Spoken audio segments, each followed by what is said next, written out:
Welcome to Yahoo Finance's flagship show, The Morning Brief. I'm Brad Smith alongside Madison Mills. Let's get to the three things that you need to know today. First up, stock futures in the green in the U.S. this morning, continuing that modest recovery as investors look for dip buying opportunities while still awaiting clarity on how U.S. trade policies could play out. Warnings from Wall Street strategists are piling up on the dour outlook for stocks. BlackRock downgraded U.S. equities to neutral from overweight on a 3-month horizon. Meantime, Goldman Sachs saying the sell-off could well turn into a longer-lasting cyclical bear market. Plus, President Donald Trump threatened to slap China with an added 50% import tax, while confusion reigned about how to gain exemptions from his sweeping global tariffs. China pledged to retaliate against the U.S. at all costs as it stepped up its efforts to support its local market. However, some nations are coming to the negotiating table. Treasury Secretary Scott Bessent said that Japan will likely get priority in the talks due to its quick response, and that the U.S. has a lot of history with Japan as a military and economic ally. And on the earnings front, Walgreens reported quarterly profit that exceeded Wall Street's expectations, marking a strong performance and what's likely one of its last quarters as a public company. The results are welcome news for investors who've been concerned about the ability of Walgreens to compete amid increasing competition and declining insurance payments for prescription drugs. Meantime, Levi is maintaining a full-year outlook that excludes the impact from sweeping U.S. tariffs that are poised to hike costs of clothing around the globe. The apparel company said its guidance for 2025 assumes, quote, no significant worsening of macroeconomic pressure on consumers, supply chain disruptions, increased tariffs, or similar factors.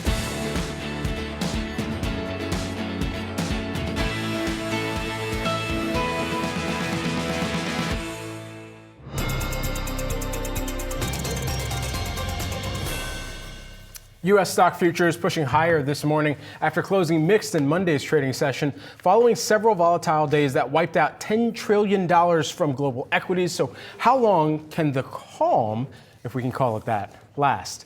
Joining us now with more, we've got Yahoo Finance markets reporter Josh Schaefer. Some people would say calm, some people would say dead cat bounce. Josh, what is the street saying? All right, Brad. Well, we were here yesterday morning and futures were down almost 4%, and then we ended up closing flat, right? So I guess we should probably in this market shouldn't overreact too much to where futures are versus sort of where we're headed, right? But I think what you're seeing right now in markets overall is perhaps just a little bit of calm, as you said, that there might be some negotiations on the table for some of these tariffs. There's been a little bit of reporting about that across different outlets. I think you're starting to see that come together. I think also the interesting thing that we're seeing in markets over the last 24 hours is there is a deeper discussion about escalations with China in terms of the trade war, and you haven't seen the market react too far to the downside on that. You had seen the market react significantly to the downside, of course, on all of the other tariff escalation headlines.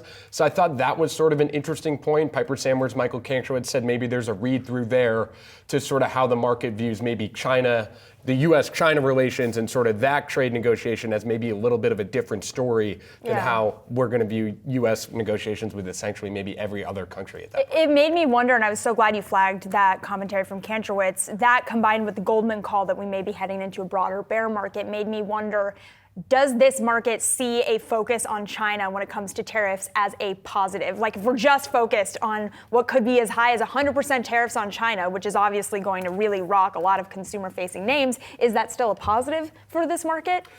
You could argue maybe it is, right, Maddie? Because then you can start to get on a company-specific basis, well, what companies are most exposed to China? What companies does that actually affect? Right now, you've been in a mood where essentially correlations went to 1, right? That's what we've been talking about over this sell-off. Essentially, you've just seen the market sell off on broad growth fears, and sort of what Goldman was getting at in their note, talking about this being maybe a event-driven bear market that could happen. Remember, we're very close to bear market levels right now, but the fear being a cyclical bear market, that would normally come with a recession, and that would probably come with the widespread tariffs that we've talked about. If we get a widespread of tariffs, you maybe get the slowdown that economists have feared, you get the recession, and that's not something that you come out of with sort of a V-shaped recovery, right? If we're going into a broader economic slowdown, that's not the COVID trade where all of a sudden the government comes in, everyone helps, there's money everywhere, the Fed cuts rates to 0 and bang, you're back. That's not the kind of slowdown that we're talking about here. So that's how Goldman sort of gets to that cyclical bear market fear, not necessarily their call right now,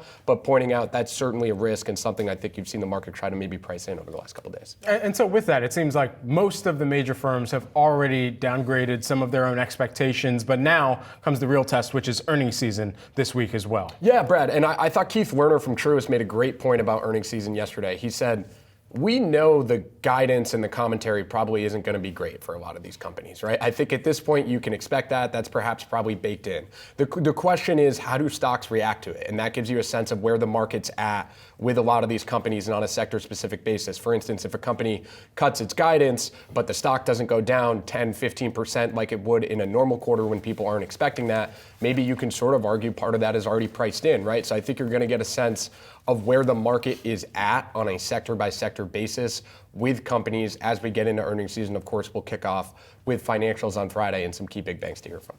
And it's going to be interesting to see if there is a rewarding happening from the street for some of these earlier companies reporting if they don't offer guidance, which is what seems to happen with a company like Levi's rocketing up today, even though they didn't even take tariffs into their guidance. So I think that'll be very interesting to monitor. Josh, thank you so much. Appreciate it. Chinese officials are vowing to fight to the end in response to President Trump's latest tariff threat, raising the risk of a prolonged trade war between China and the U.S. Meantime, Japan is taking on a dramatically different approach. Japanese stocks rebounded on the news that the country will get priority in trade talks with the U.S. following a call between Japanese Prime Minister and President Trump. Joining us now to discuss what's next for trade and the markets, Jay Pulaski, TBW Advisor founder, and Anthony Saglambeni. He is Ameriprise Financial Chief Markets Strategist. Thank you both for being with us this morning. Jay, I want to start with you because I've been intrigued talking with you about China and the broader Asia trade in the past couple of, it feels like years here. Talk to me about how you view these negotiations with Japan and Japan getting kind of the first round at these negotiations. What does that tell you about an investment thesis when it comes to Japan? Well, Japan is actually a market that we've been invested in and we think is appealing for a number of different reasons. And I think that the opportunity here is for capital to really repatriate out of the United States back into Japan, as well as other countries such as Europe, et cetera. And that should really be supportive for Japanese assets. There's an issue with a stronger yen being problematic for some of the exporters. But overall, I think the opportunity in Japan is that you have domestic capital reallocating from fixed income to equities as inflation picks up, deflation is defeated, and then you have the potential for money that's been invested in the United States to flow back to Japan. But to be honest, Madison, the market in Asia that we're really focused on is China. And I think the action today is really illustrative. Namely, Trump has threatened to double tariffs, as was discussed. China said, we're not going to cave, and the markets are up.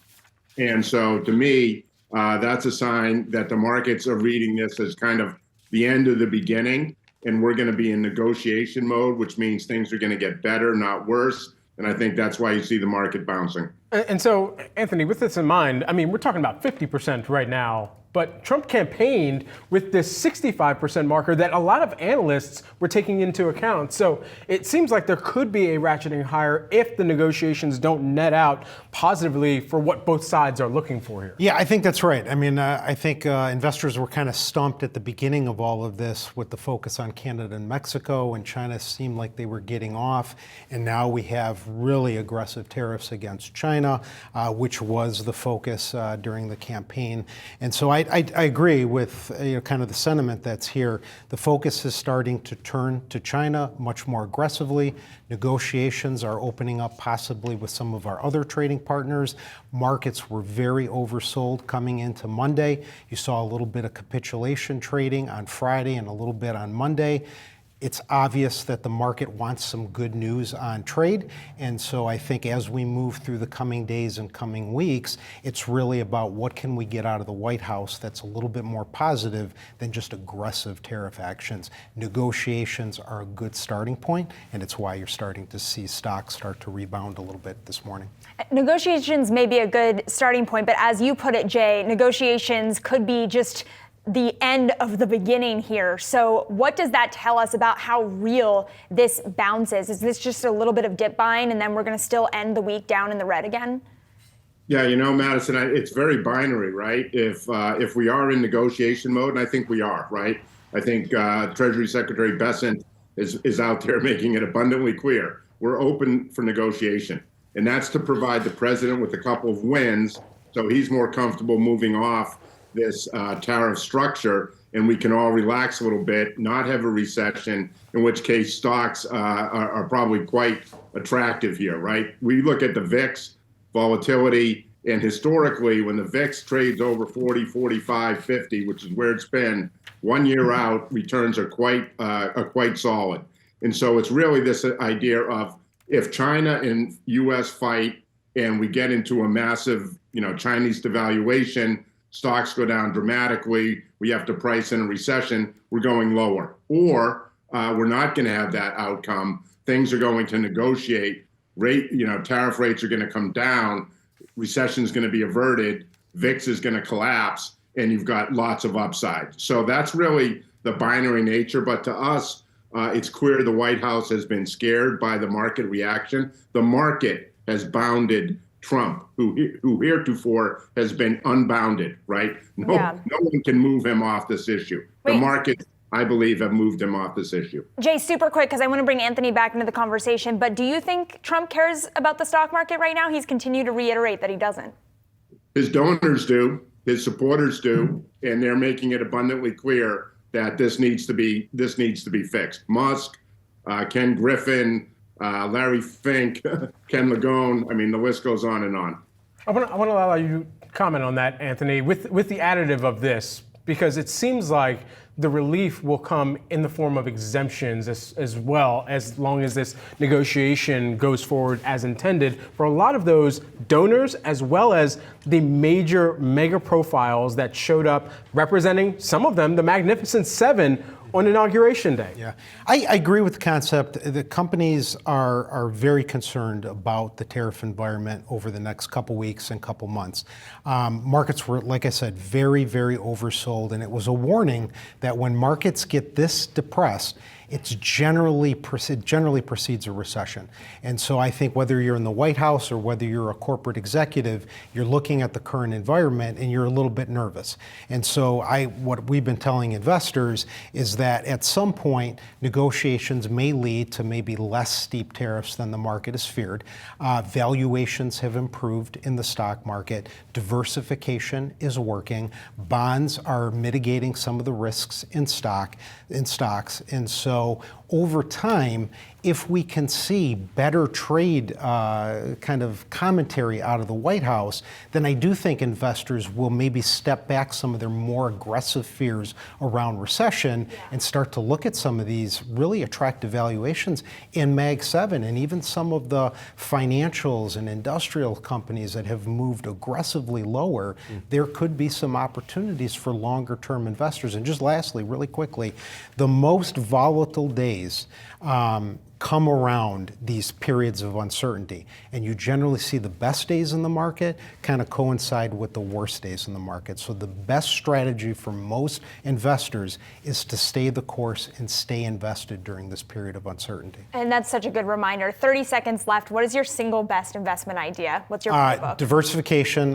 Bonds and cash are holding up. Alternative strategies are doing well. And I think you need to start looking at stocks in some of these areas in the U.S., like the Magnificent Seven, that if you have a longer term time horizon, you can invest in. Lastly, international investments add and round out that diversification. And Jay, let me get that from you for 30 seconds before we wrap up. What's your single best investment idea, especially when you look global? Yeah, we want to be overweight non-U.S. equity. We think that's the opportunity set. Better policy flexibility, fiscal and monetary in Europe and in Asia and China, for example. Cheaper markets, under-owned markets, better earnings growth. So the opportunity set here in the pullback, and we've been saying this for a month or more, we want to sell U.S. RIPs because we think the upside is capped. We want to buy non-U.S. dips. That's what we've had. We like China. We like emerging markets. We like Europe. We think the opportunity set there is much better than in the U.S. because we believe capital repatriation out of the U.S. back to Europe and Asia is a central theme that we're just beginning. Anthony, Jay, thanks so much for the time this morning. 15 minutes until the market open. We'll leave the conversation there. Thank you. Coming up on Morning Brief, everyone, we count you down to the aforementioned opening bell with stocks set to open in the green right now and handedly taking a look at some of the futures activity up 3% across the board for the Dow, the S&P 500, and the NASDAQ.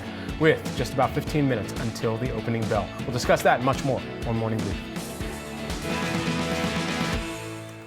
Shares of Walgreens sticking higher this morning after the company reported an earnings beat for the second quarter as it prepares to go private. Walgreens was the worst performing stock in the S&P 500 in 2024, but has recovered some ground in 2025. Here with more on everything happening around Walgreens Boots Alliance, we've got Yahoo Finance's Anjali Khemlani. Where do you want to start, Anj? Because we've got the earnings, we've got the company going private. Yeah, I know. There's a lot swirling. It's a lot. I'll start with the company going private because that actually shifts how we're going to be covering earnings, of course, once they go private. But also for right now, they've completely cut us off. No, I'm kidding. They don't have an earnings call today, so I don't have additional context for you other than what the numbers say. And that's something that we're going to have to deal with moving forward. They've also pulled 2025 guidance, and that has not seemed to impact the stock negatively. As you noted, it is up today. But let's take a look at the numbers and what they said. Beat on the revenue, expected 38, beat with 38.6 billion, and then the adjusted earnings per share at 63 cents rather than 53.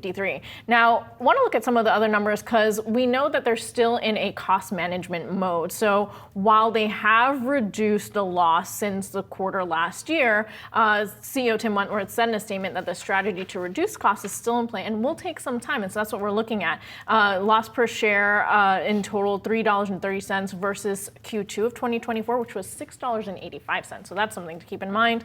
Meanwhile, looking at the decrease in the revenue this year had a little bit to do with tax rate, front-end slow sales at front of store, but then also a hit through legal settlements. So 969 million of legal payments, and that is from an old case with Everlywell, a COVID testing company that they had some disagreements with on how they partnered, and then opioid-related settlements still weighing on the company. So that's something to keep an eye on as they continue their trajectory into privatization. I can't think of a better time to have the excuse of privatization to be able to cut your forward guidance. That really works out for Walgreens in this moment. I do want to get your take, Anjali, on another story in your beat that we are monitoring, which is CVS making some leadership changes this morning. What can you tell us? Yeah, so that's an interesting one because going from one company to the other, CVS, the last one standing in this really large retail drug space, the last giant, and having to deal with its own moves. We know that they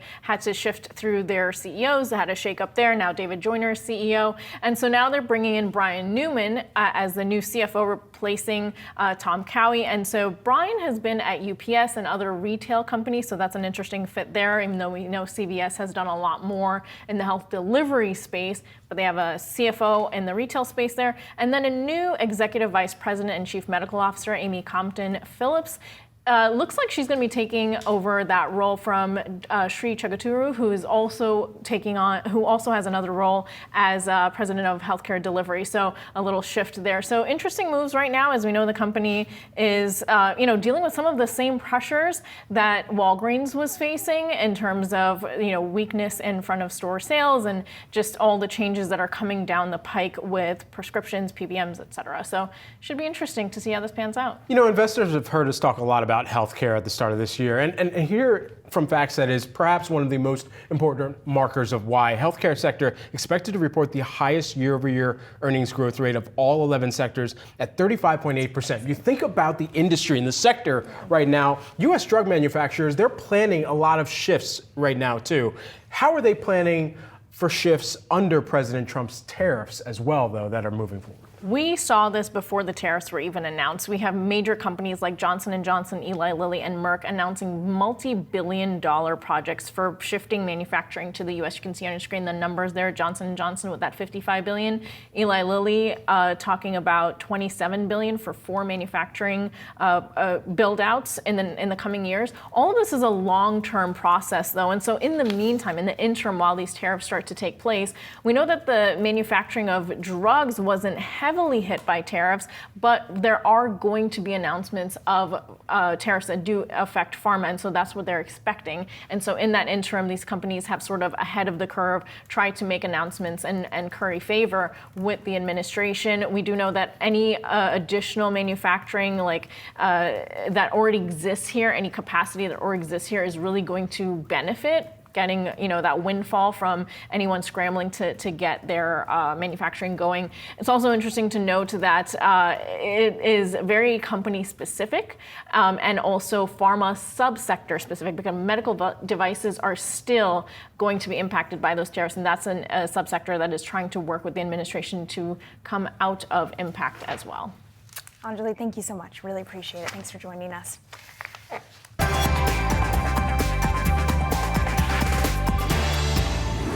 It's now time for some of today's trending tickers. Scan the QR code to track the best and worst performing stocks of the session with Yahoo Finance's trending tickers page.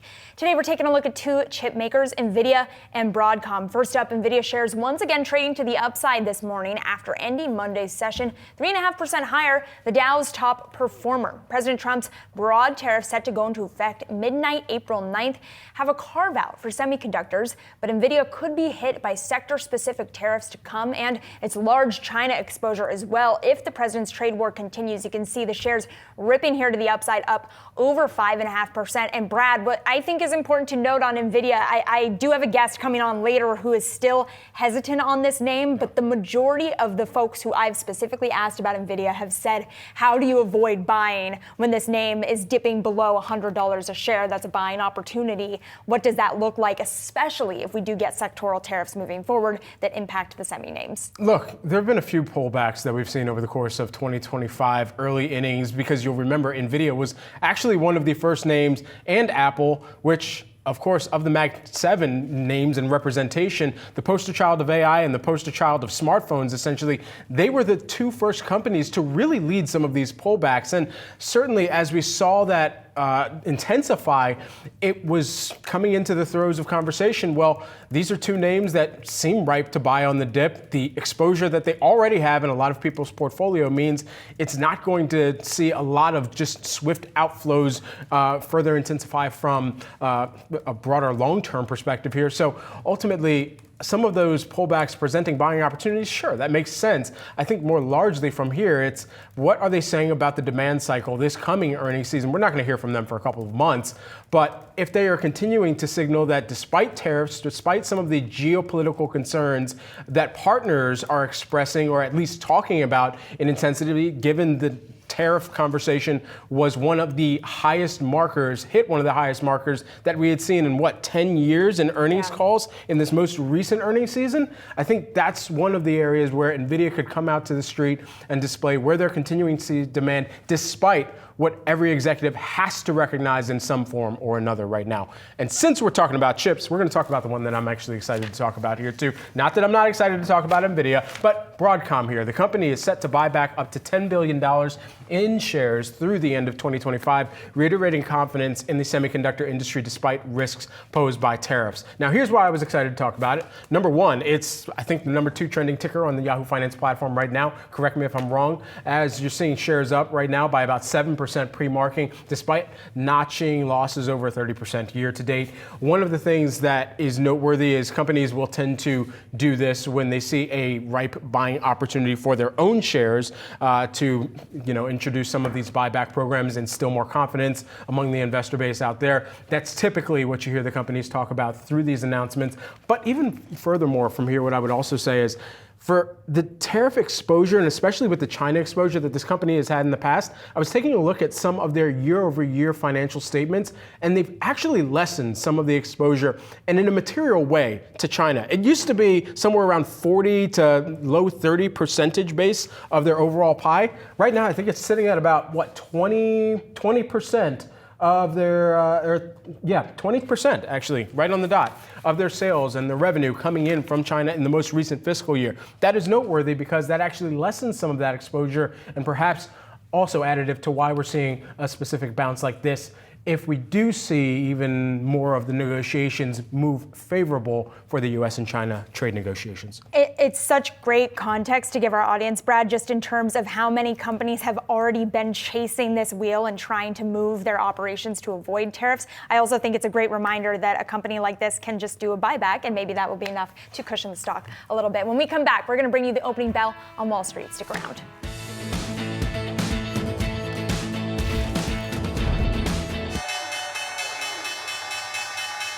That is the opening bell, everyone. At the New York Stock Exchange, you have the Fire Department of New York Foundation ringing the opening bell. And at the NASDAQ, you've got WISE. They are, of course, working in support of education. WISE, great folks there.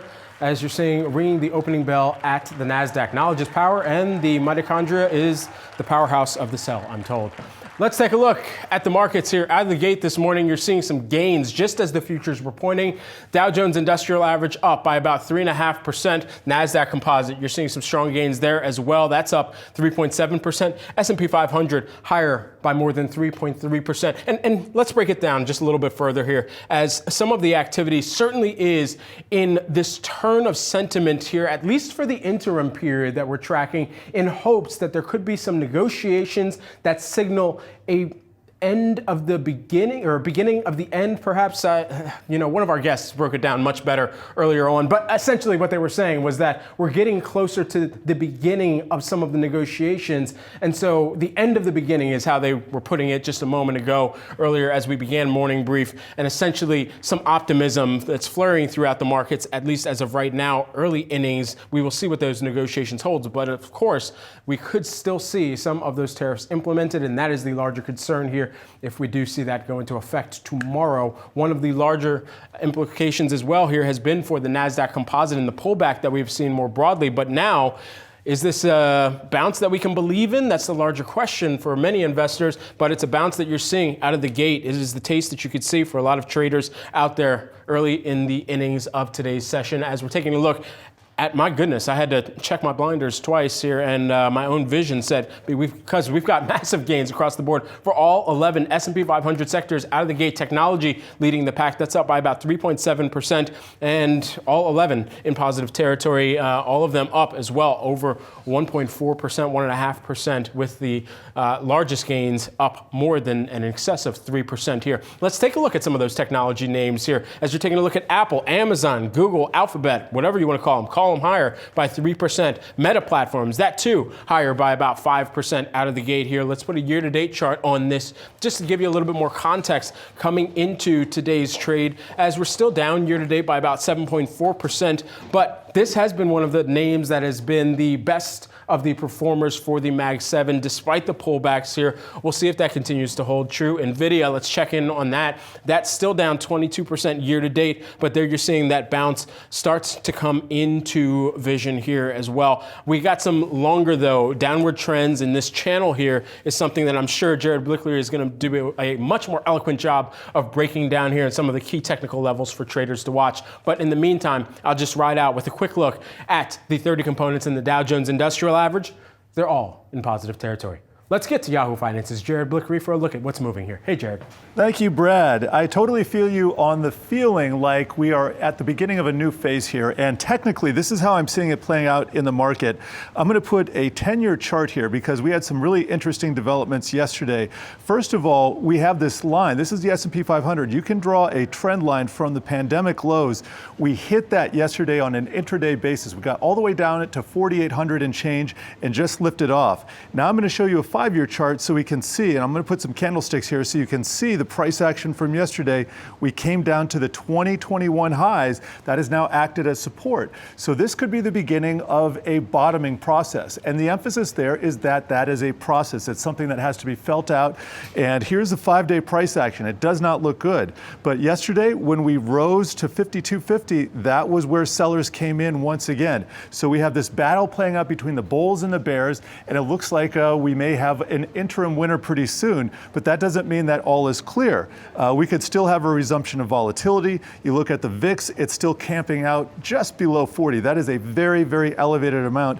And you got to think that any incremental news on tariffs, that is to the bad side, the downside, could result in more downside for equities here. So here's the 10-year T-note yield. Over the last 2 days, it has shot up from the lows 35 basis points. It is up 9 basis points today. It was below 4%. Now it's 4.25. That is a huge move there. And Torsten Slok, he is the chief global economist over at Apollo Global Management, our parent company. He is pointing out that this is an unwind of the basis trade. And I'm going to be explaining that tomorrow on the live shows here for the audience. But real quickly, that's just where people buy cheap treasuries or borrow in cheap money and leverage that in the treasury market. Yesterday was the unwind of that. So here's a sector action. Everything looks great. This is all green. Let me show you what it looks like from February 19th. That is critical because if you notice what's lagging here, tech is off the most, still down 21%, consumer discretionary 7%, those mega cap sectors down 14%, XLC there, and then financials, industrials, materials, energy. A lot of those are the best off sectors today. So that's kind of fitting into the dead cat bounce narrative here, and we got to keep that in mind. Real quickly, I want to touch on the NASDAQ to show you that the Mag 7 are really surging once again, but I wanted to head over to futures where we have some interesting bounce back patterns. Now, copper, which was at record highs only a few weeks ago, has just seen a magnificent decline, unwind in copper. Now, copper is bouncing today after the worst 3 days in 25 years. That's the entire electronic history I have for copper futures there. So copper making a little bit of a comeback. Gold itself is it dipped below 3,000 yesterday and has bounced back above. So we're seeing some recovery there. And silver itself, silver dipped below 30 and now it is above 30 once again.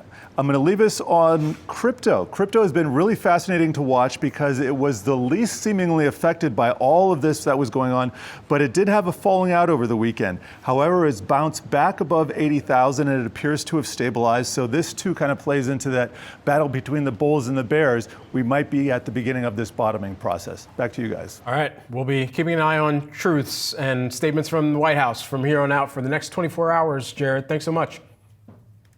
It's time now for today's strategy session. U.S. stocks that have been reeling from the impact of President Donald Trump's tariffs face another big test starting this week, and that's corporate earnings. And there are some big risks on the horizon here. Joining us now, we've got Gina Martin-Adams, Bloomberg Intelligence Chief Equity Strategist here. Great to have you with us this morning. So let's just kind of lay out everything on the table for the expectations of what this earnings season could look like. Yeah, first, thanks for having me. It's going to be a really interesting ride for the first quarter. Our guidance model, which utilizes company guidance to predict earnings trends, suggests that this may actually be the first earnings miss that we've experienced for the S&P 500 since 2020, as we did see pretty rapid deterioration in economic conditions in the latter half of the first quarter. We saw businesses basically pull back and go kind of on hold, frankly, in anticipation of the tariffs that were just announced last week. We also continue to see margins under some degree of pressure in the tech space, reflecting the new era of global competition that has emerged in the first quarter. So it should be a very interesting quarter. All in all, we're looking at analyst consensus sitting at about a 6.7% year-over-year growth rate. That's 6.4% for EPS. This is the slowest pace of earnings growth in a year, so we are seeing a significant slowdown after double-digit growth in the fourth quarter as well. And about 6 of the 11 GICS sectors are actually expected to show declines on a year-ago basis. So we are starting to see some signs of earnings weakening here in 2025. Gina, just to follow up on that, and I'm sure we get a lot of the same notes in our inbox. I see this one from UBS Chief Investment Office, and they actually lowered their 2025 S&P 500 EPS estimate from $265 US down to $250, and they note, and here's the significance of it, it corresponds to no growth in S&P 500 profits this year. What is the significance of that alone, and how does it kind of showcase some of the tepidness, both from analysts and from what a lot of corporate executives may start to disseminate in their own assessment and information this week? Right. I think that this has just been such a vicious change from the start of the year. I mean, if you were to look at most strategist estimates at the start of this year, they were for very robust earnings growth. The consensus of bottom-up analysts was anticipating 13% earnings growth in 2025.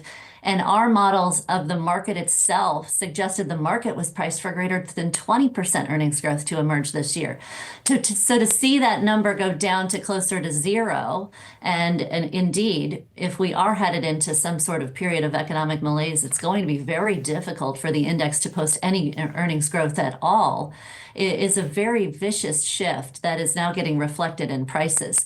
I mean, our own independent models internally are starting to suggest that we may not even get flat earnings growth. We may see earnings contraction if the tariffs proposed are indeed put into place over the course of the second quarter. That will have a significant drag on earnings going into the latter half of 2025. Right now, the analyst consensus is still anticipating an earnings recovery to reemerge in the latter half of 2025. By the fourth quarter, double-digit earnings growth emerges again. So those numbers will have to start to come down as well.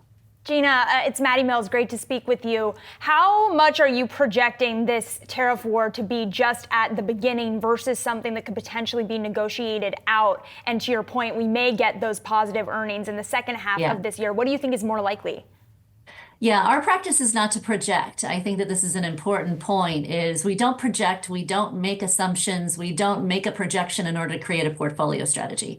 Our process is to utilize the moving parts, the moving indicators of earnings, fundamentals, valuations, technicals, bond market and macro signals. We take the signals as they're moving in place to create portfolio strategies right now. I think that this is incredibly important in a year like this because the outcomes of this are incredibly unpredictable. You want to have a process. You want to have a very consistent, repeatable, reliable process for investing strategies. This process that we run told us at the beginning of the year to be defensive, to rotate out of the US, to start to hug defensive strategies in lower beta sectors and stocks. And I think that that is still the signal from those models. We'll wait for the model signals to shift and then migrate accordingly.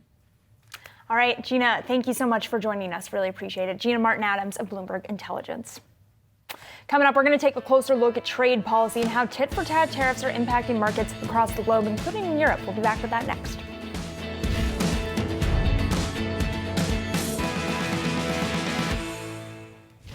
European Commission President Ursula von der Leyen spoke with Chinese leadership today, saying, quote, Europe and China, as two of the world's largest markets, must support a strong reform trading system, free, fair, and founded on a level playing field.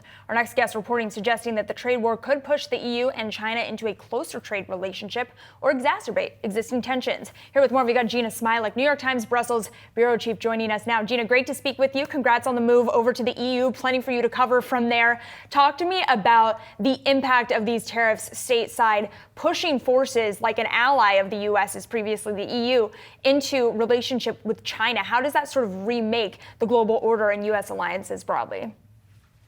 Yeah, so there's this huge question hanging over the European Union and I think over all of the U.S. trading partners at the moment, which is in a world where the U.S. is a less reliable partner and in a world where the U.S. may keep some amount of tariffs in place for an extended period of time, who do you turn to for trade?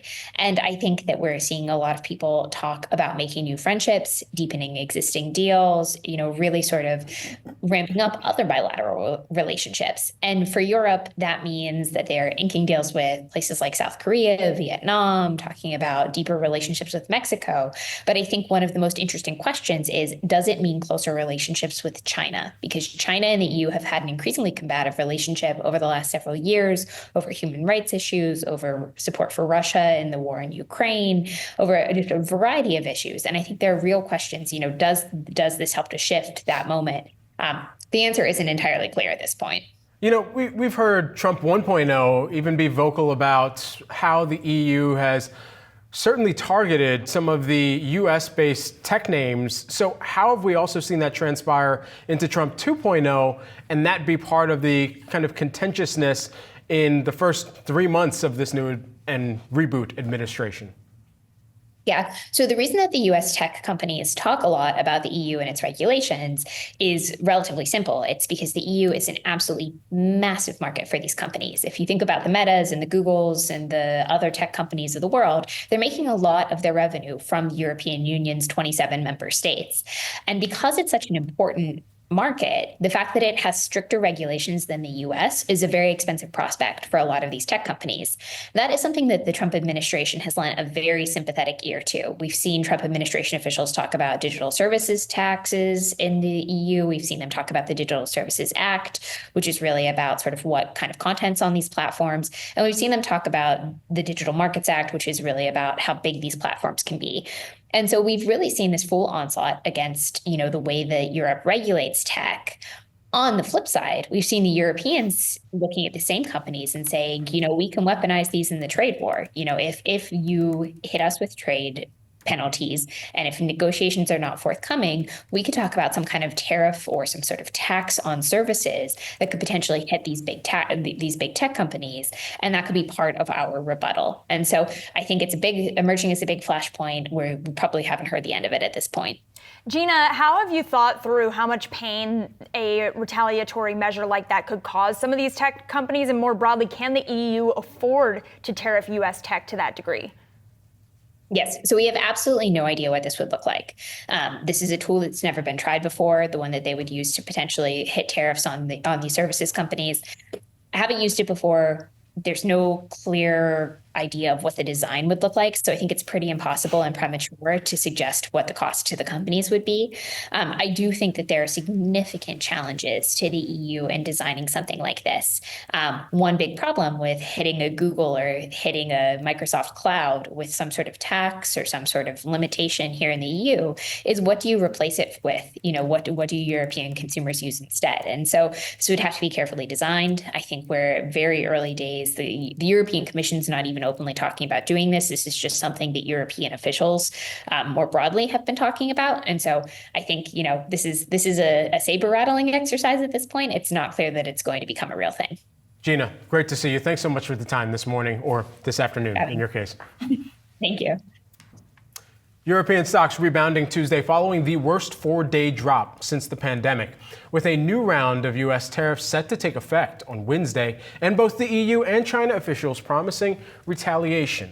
Are investors in for more near-term pain? That's the big question. Joining us now to answer that question, Alastair Pinder, who is the HSBC head of EM and global equity strategist. Great to have you here with us. And so, as you're looking across some of the EM, the emerging markets, and some of the other global equity plays, what are the ways to safeguard your portfolio from the impending tariffs and the increasing or hopeful negotiation talks? Well, I think one of the big surprises from these tariffs is that actually the US equity market might be hurt most by this. And one of the reasons for that is because the nature of the US tariffs mean that a lot of the US corporates can't use these things like dual source supply chains or even substitution to try and navigate some of these increasing costs. And so our models basically say that based on the current proposed tariffs that Trump has put out, that could hit S&P 500 earnings by around 8%. Now compare that to some areas like emerging markets, even China, which is at the front of these reciprocal tariffs. Our estimates say actually the earnings impact for that market could be closer to 4%. So I think, from an international perspective, what we might find is that areas like Europe and China could actually be more defensive. And bear in mind, there's also sort of a policy response aspect to this as well, where both in Europe and in different emerging market economies, what we could see is governments unveil new fiscal stimulus packages to support growth, and that should offset some of the tariff headwinds. So, Alastair, what is your best tariff playbook idea then? Is the thesis that we should be looking to countries that are set to offer policy offsets through the likes of stimulus? Should we be looking at countries that are in negotiations with the U.S.? Trump recently posting about negotiations with South Korea, obviously Japan first in line. What is the right playbook?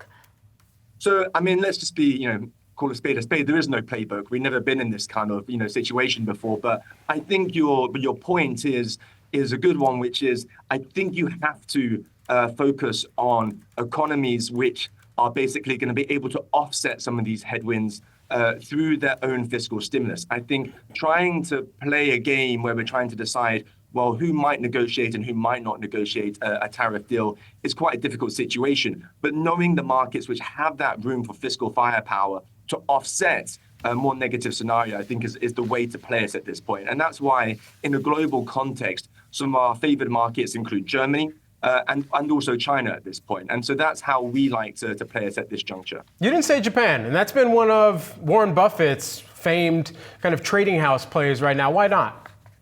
So I struggle with Japan. I struggle with Japan because, A, it is one of the markets which is most sensitive to the trade cycle. And secondly, Japanese equities have outperformed massively, or did outperform massively during 2023 because of the weaker yen. Now, you look at the yen today, it is strengthening against the dollar. That is, I think, going to be a headwind for corporate earnings. And there's also indications and suggestions that the government might increase corporate taxes on their markets going into 2026. So I actually think Japan is an area which will be more sensitive and could get hit actually quite a lot in the coming months. I want to end on the Chinese tech names, Alistair. How are you thinking about the impact of the DeepSeek question and kind of zombie in the room on those tech names? Does that present any type of bull case for Chinese tech investors? I think DeepSeek is one of the biggest catalysts for Chinese internet names right now. You only have to compare what happened to the Magnificent Seven after the launch of ChatGPT. They saw their earnings upgraded by 30% in the next 12 months. I think you can see a very similar playbook for China's internet names with the launch of DeepSeek. And of course, China has been through this trade tensions before during Trump's first term, where he was basically very much more focused on China this time. And so essentially the revenue exposure of these China internet names to the tariffs is much less than other areas of the market. And I think it's also one of the reasons why what you're seeing is essentially a reversal out of the Magnificent Seven and into these China internet names. I think DeepSeek is not only one of the catalysts for why China's internet names are doing well, but I also think it's one of the reasons why the Magnificent Seven are also underperforming. Okay, so with that in mind, and I'm sorry, I couldn't hear the very end of that, but it sounds like if it is a boon for the Chinese internet names, then it could be a potential headwind or vacuum for some of the fanfare around the U.S. internet names. Completely, yeah, and that's what I think is basically triggering this reallocation globally. I mean, think of a couple of things here. First of all, the Magnificent Seven trade on 22 times earnings. Now that's a big de-rating from where we were just a few months ago. But China's internet names are still only on 15 times. So you've still got a big discount, and you now have an alternative AI play. And the other thing to bear in mind is that these Magnificent Seven have plowed CapEx. So the big question we're asking ourselves is, what's the return on investment on this CapEx? Whereas in China, these internet names haven't done that same kind of CapEx and are able to monetize it probably at a much higher ROI than what we're seeing in the US. Alistair, thanks so much for taking the time here with us this morning. Really great insights and context. Thank you. Everyone, we've got all your markets action straight ahead. Stay tuned. You're watching Morning Brief. Let's get a check on markets. We're almost a half hour into U.S. trading and taking a look at the major averages. We're up right now, holding on to gains of more than 3% across the board for the Dow, the S&P 500, and the NASDAQ right now. Tech leading that charge, as you can see, through the tech-heavy NASDAQ. That's up 3.7%. Taking a look at one of the major names within the tech composite and industry, of course, shares of Apple. You're seeing them on the rise here this morning by about 3.4%. We'll break down some of those calls around that name during the next hour. And that's going to do it for the Morning Brief, but stick around for the next hour for more analysis on Catalyst and Brad for Wealth after that. Stick around.